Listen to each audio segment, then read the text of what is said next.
ಸಾಧಾರಣ ಕಾಲದ 21ನೇ ಭಾನುವಾರದ ಇಂದಿನ ಆರಾಧನಾ ವಿಧಿಯು ನಮಗೆಲ್ಲರಿಗೆ ಪ್ರಭು ಯೇಸು ಕ್ರಿಸ್ತರು ಯಾರಾಗಿದ್ದಾರೆ ಎಂಬ ಪ್ರಶ್ನೆಯನ್ನು ಆಳವಾಗಿ ಚಿಂತಿಸಲು ಕರೆ ನೀಡುತ್ತದೆ. ನಮ್ಮ ದೈನಂದಿನ ಜೀವನದಲ್ಲಿ ಹಲವಾರು ಪ್ರಶ್ನೆಗಳಿಗೆ ಉತ್ತರವನ್ನು ಕಂಡುಹಿಡಿಯಲು ನಾವು ತವಕ ಪಡುತ್ತೇವೆ. ಆದರೆ ಇಂದು ಪ್ರಭು ಯೇಸು ಕ್ರಿಸ್ತರು ತಾವೇ ಪ್ರಶ್ನೆಯನ್ನು ಕೇಳುವ ಮೂಲಕ ಆ ಪ್ರಶ್ನೆಗೆ ತಕ್ಕ ಹಾಗೂ ಸದುತ್ತರವನ್ನು ನೀಡಲು ಪ್ರೇರೇಪಿಸುತ್ತಾರೆ.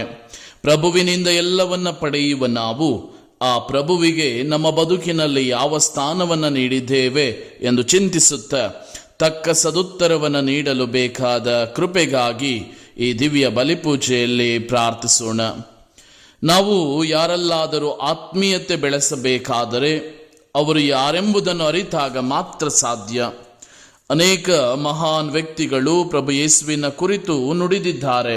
ಕಾರಣ ಅವರು ಪ್ರಭು ಯೇಸುವಿನ ಬಗ್ಗೆ ತಿಳಿದು ಅವರ ಬೋಧನೆಗಳನ್ನು ಕೇಳಿ ಅನುಭವವನ್ನು ಪಡೆದವರಾಗಿದ್ದಾರೆ. ಹೀಗಿರುವಲ್ಲಿ ಭಾರತದ ಇಬ್ಬರು ಪ್ರಸಿದ್ಧ ವ್ಯಕ್ತಿಗಳು ಪ್ರಭು ಯೇಸುವಿನ ಕುರಿತಾಗಿ ಹೇಳಿದ್ದು ಹೀಗಿದೆ. ಮಾಜಿ ರಾಷ್ಟ್ರಪತಿ ಎಸ್ ರಾಧಾಕೃಷ್ಣನ್, ಯೇಸು ಈ ಜಗತ್ತನ್ನು ಕಾಪಾಡಲು ಹುಟ್ಟಿದ್ದೇ ಹೊರತು ತನ್ನನ್ನು ತಾನೇ ರಕ್ಷಿಸಿಕೊಳ್ಳಲು ಅಲ್ಲ. ನನ್ನ ತಿಳುವಳಿಕೆಯ ಪ್ರಕಾರ ಗುರು ಎಂದು ಕರೆಯಲ್ಪಡಲು ಯೋಗ್ಯ ವ್ಯಕ್ತಿ ನಜರೇತಿನ ಯೇಸುವೆ ಹೊರತು ಬೇರೆ ಯಾರೂ ಅಲ್ಲ. ಸ್ವಾಮಿ ವಿವೇಕಾನಂದರು ನುಡಿಯುವಂತೆ, ನಾವು ಮಾನವ ರೂಪ ಧರಿಸಿದ ಯೇಸುವನ್ನೇ ದೇವರೆಂದು ಪೂಜಿಸಬೇಕು.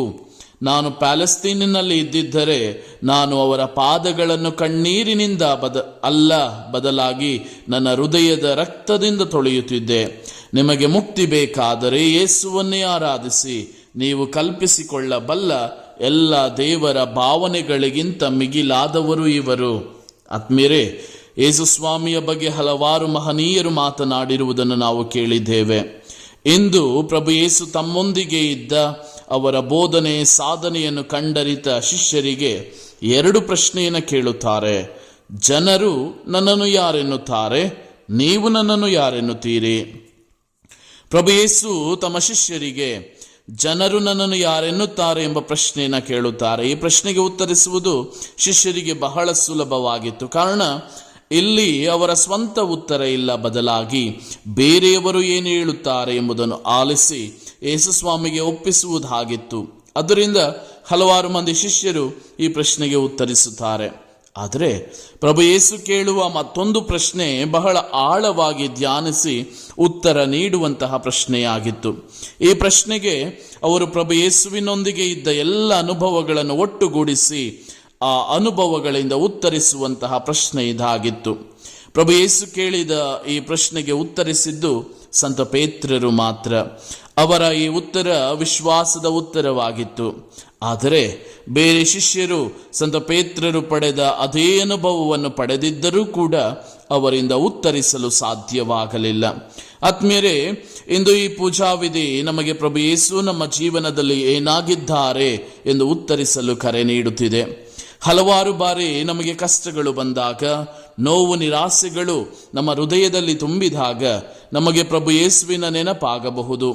ಬೇಕಾದಂತಹ ವರಗಳಿಗಾಗಿ ನಾವು ಪ್ರಾರ್ಥಿಸಬಹುದು. ಪ್ರಾರ್ಥಿಸಿದ ವರಗಳು ನಮಗೆ ಲಭಿಸಿದ ನಂತರ ಪ್ರಭು ಯೇಸು ಸ್ವಾಮಿಯನ್ನು ನಾವು ಮರೆತು ಬಿಡಬಹುದು. ಈ ಸಂದರ್ಭದಲ್ಲಿ ಪ್ರಭು ಯೇಸು ನಮಗೆ ಕೇವಲ ಅದ್ಭುತಗಳನ್ನು ಮಾಡುವಂತಹ ಒಬ್ಬ ಮಹಾನ್ ವ್ಯಕ್ತಿಯಂತೆ ಕಾಣಬಹುದು.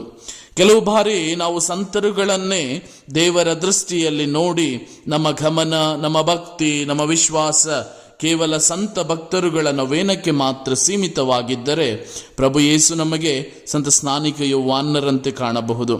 ಮತ್ತೆ ಕೆಲವು ಬಾರಿ ಲೋಕದ ಆಮಿಷಗಳಿಗೆ ಬಲಿಯಾಗಿ ನಾವು ಬಳಸುವಂತಹ ಐಷಾರಾಮಿ ವಸ್ತುಗಳು ನಮಗೆ ದೇವರಾಗಿ ಪ್ರಭು ಯೇಸು ನಮಗೆ ಮತ್ತೋರ್ವ ಅಥವಾ 2ನೇ ದೇವರಾಗಿದ್ದರೆ ಆಗ ಪ್ರಭು ಯೇಸು ನಮಗೆ ಪ್ರವಾದಿಗಳಲ್ಲಿ ಒಬ್ಬ ಶ್ರೇಷ್ಠ ಪ್ರವಾದಿಯಂತೆ ಮಾತ್ರ ಕಾಣಬಹುದು. ಆತ್ಮೀಯರೇ, ಸಂತ ಪೇತ್ರರ ವಿಶ್ವಾಸದ ನುಡಿಯನ್ನೊಮ್ಮೆ ಗಮನಿಸೋಣ. ಲೋಕೋದ್ಧಾರಕ ಜೀವ ಸ್ವರೂಪರಾದ ದೇವರ ಪುತ್ರ ತಾವೇ. ಸಂತ ಪೇತ್ರರ ಇಂತಹ ವಿಶ್ವಾಸದ ನುಡಿ ನಮ್ಮ ಜೀವನದಲ್ಲಿ ಕೇವಲ ಬಾಯಿ ಮಾತಿನಲ್ಲಿ ಮಾತ್ರ ನಾವು ನಿವೇದಿಸುತ್ತೇವೋ ಅಥವಾ ನಮ್ಮ ವಿಶ್ವಾಸ ಪ್ರೀತಿ ಅವರಲ್ಲಿ ಇದೆಯೋ?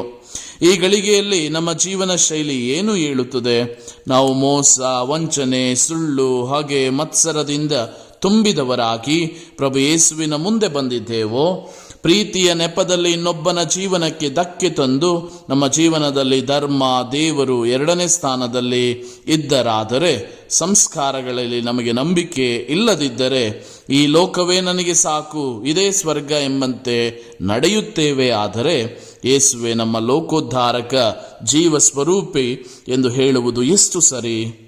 ಸಂತ ಪೌಲರು ಸಮಸ್ತವು ಉಂಟಾಗುವುದು ಅವರಿಂದಲೇ, ಮುಂದುವರೆಯುವುದು ಅವರ ಮುಖಾಂತರವೇ, ಇರುವುದು ಅವರಿಗೋಸ್ಕರವೇ ಎಂದು ನುಡಿಯುತ್ತಾರೆ. ಆತ್ಮೀಯರೇ, ಇಂದು ನಾವು ಈ ಲೋಕದಲ್ಲಿರುವಂತಹ ವೈಭೋಗ, ಐಷಾರಾಮಿ ವಸ್ತುಗಳೆಲ್ಲವೂ ಸೃಷ್ಟಿಯಾದದ್ದು ದೇವರ ಜ್ಞಾನದಿಂದಲೇ ಎಂಬುದನ್ನು ಮರೆಯದಿರೋಣ.